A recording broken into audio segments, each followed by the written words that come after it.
À force de tenir, on finit par se casser. Pas d'un coup, non.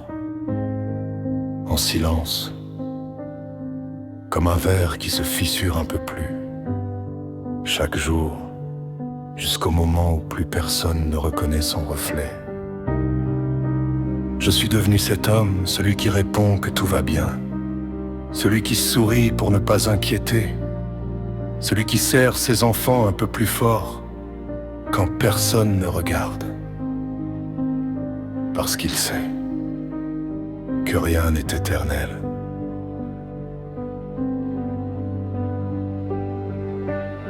J'ai connu l'amour, le vrai, celui qui donne envie de construire une maison, une famille, un avenir. Je croyais que nos mains ne se lâcheraient jamais.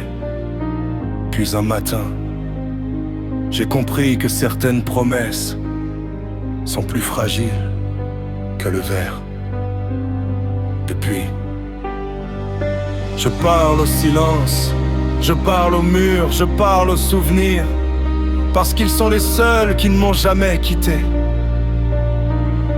Il y a des nuits où je reste assis, sans allumer la lumière. Le noir me ressemble, il cache les larmes, il cache la fatigue, il cache cet homme qui ne sait plus s'il vit encore ou s'il fait simplement semblant. Et pourtant,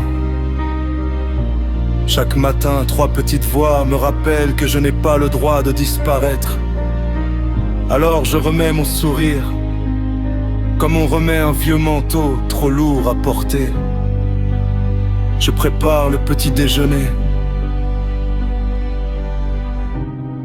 Je fais des blagues. Je noue des lacets. Je sèche des larmes qui ne sont pas les miennes. Et je garde les miennes pour plus tard. Toujours plus tard. Puis il y a cette bataille dans ma tête, invisible, silencieuse, implacable. Elle ne fait pas de bruit, mais elle me rappelle chaque jour que le temps n'appartient à personne. Alors je regarde mes enfants, je grave leur rire dans ma mémoire. Je serre leurs petites mains comme si je voulais arrêter le temps. Parce que je refuse que mes souvenirs soient plus nombreux que nos futurs. Tu sais ce qui me fait le plus peur?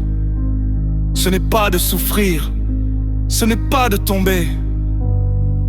C'est qu'un jour, ils aient besoin de moi et que je ne puisse plus répondre.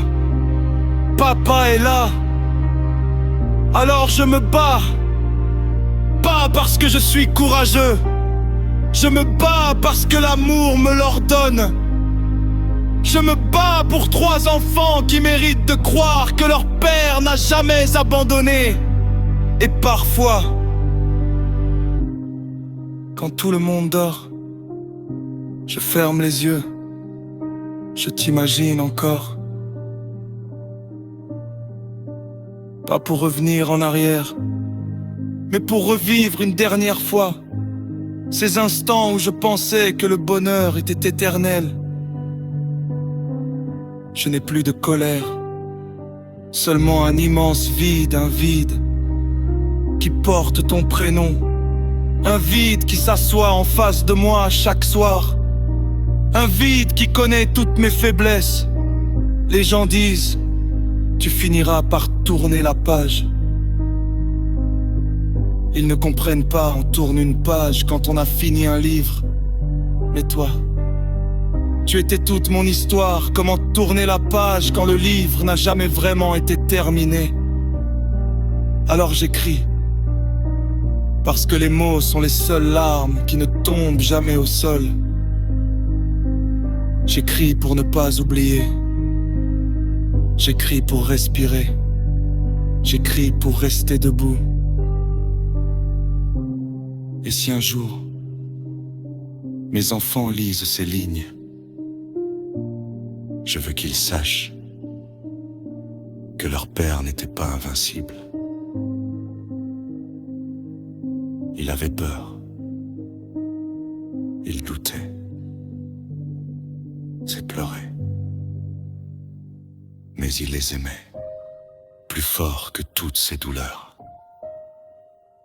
Parce qu'au bout du compte, ce ne sont pas les maladies qui définissent un homme, ni les ruptures, ni les cicatrices.